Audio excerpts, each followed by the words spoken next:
Hey, how's it going? It's Luke Slisky here again. Today, project I'm going to be working on is working on some gravel area here for my chicken coop. So right here, I've got my chicken coop. I completely built this. There's my rooster Tony. Completely built this chicken coop out of rough sawn lumber off of our sawmill. So I made the lap siding myself. That's all locust. And then all the 2x4s for the framing. 2x4s for the framing are Kentucky coffee tree that we had here on our property. And milled that as well. So then I put the run off the side of it. But now what I'm doing is the gravel here. I've been hauling some little gravel from our local gravel pit. And I'm going to finish this up. So I want to gravel all the way over to the fence row here and all the way up that way, just kind of finish it out. And then up here in the corner between the old chicken coop and where the run is, I'm going to do an automatic chicken water. I'm eventually going to put a gutter off of the roof system here, put a gutter, capture the rain water, put it into a 55-gallon barrel, and then run a PVC pipe in there for the chicken water. So I'll be doing that. But for right now, I'm just gonna get this gravel made. That way I can get a platform made for the rain barrel. So got a food grade rain barrel over there, and all the PVC piping and everything that's gonna take to make it. So I'll be doing a video of this with the chicken coop, hauling gravel. We've got a 10-foot dump tray there. I'll be hauling behind my pickup truck. So it'll haul right at 4 tons per load legally. So I'm feeling lucky that we got a gravel pit about 7 miles from the house. So we'll get to hauling some gravel. All right, pulling down here into the gravel pit. I forgot to turn on the GoPro when I scaled on to empty or weigh the truck and trailer empty. I think they were right at 12,000. I think it's 12,340 or 12,360 pounds.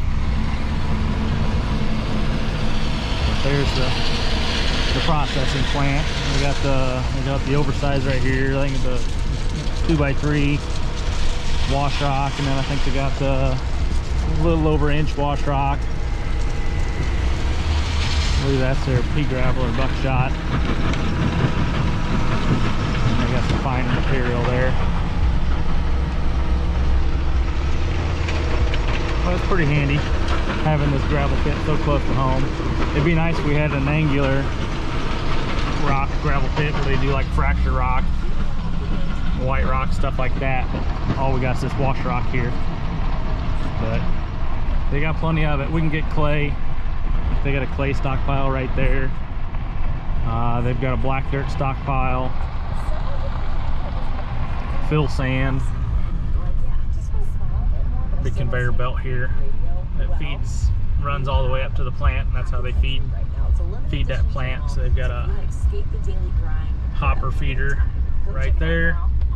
You can see the end loader going around right there to get a big scoop of dirt. And they sell some larger oversized rock here. I don't know what to classify that as. And then they've got the large boulders there that they'll load up and get their big grizzly bars. And that's their big CA6 pile. This is mainly what we get, their yellow CA6.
All right, as you can see, I just got done seeding this area right here.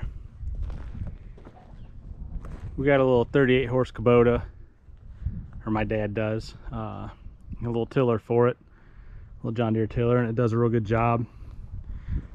Yesterday I went to the gravel pit and got, I don't know, 13, right at 13 tons of gravel spread out here by the chicken coop.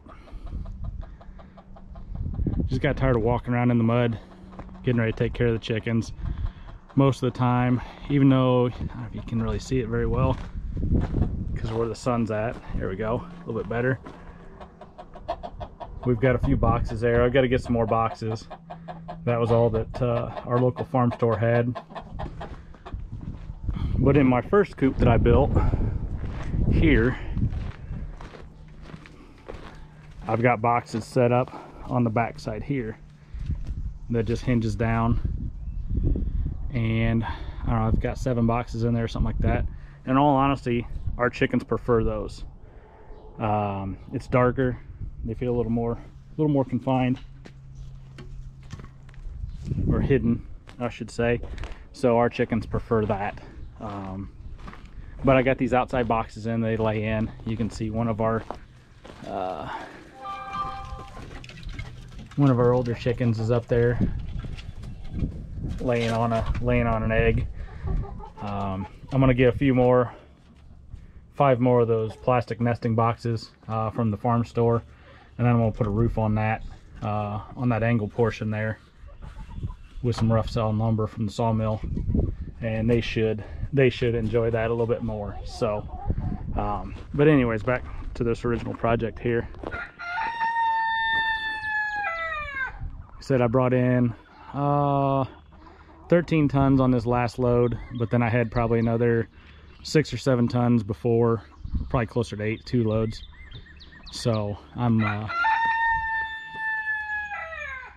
about 5 loads into the gravel to get it brought up, and I've still got some stuff on the back side of this old coop to do. I want to gravel it out completely all the way to all my crap back there. But in doing that, it brought it up probably 5 or 6 inches, so I had to get some dirt. And one thing we're blessed with here in central Illinois is good black dirt. So I went to a spot on our property that we borrow a lot of dirt from. Went and got some, let it set up a little bit, and then, like I said, got the tiller out and worked it up and worked in some grass seed. Now, I'm not a professional landscaper. I'm not a professional grass seeder. Admittedly, I don't do the best with grass seeding, but this seems to work the best. I've got a project in my backyard. It's a lot bigger square footage as far as how much grass seed I'm going to be putting in. So I'm actually going to rent a power slit seeder, 3-point PTO driven, that'll go on the back of that little tractor there. I'm going to go through and power slit seed everything. I'll see how that goes. So I'm actually kind of anxious to see how that works out. So that'll wrap it up for this project, for the gravel and the dirt and the grass. Probably the next project that I do a video on will be putting in taking that blue barrel right there, putting it on some of my, I've got a pallet full of half cinder blocks. I'll probably raise it up, make a base, and make a video doing my automatic chicken water, so I don't have to get 2 gallons of water for our chickens all the time. I'll have 55 gallons of water for them, and that'll last them a little bit. So if you got any comments, suggestions on what I can do better for my grass seeding and stuff like that with the tools that I got, I'm all about hearing them. You know, hit the like button, subscribe, or whatever. Yeah, definitely like to hear from you in the comments or anything if you got any comments or any tips. Thank you. Bye.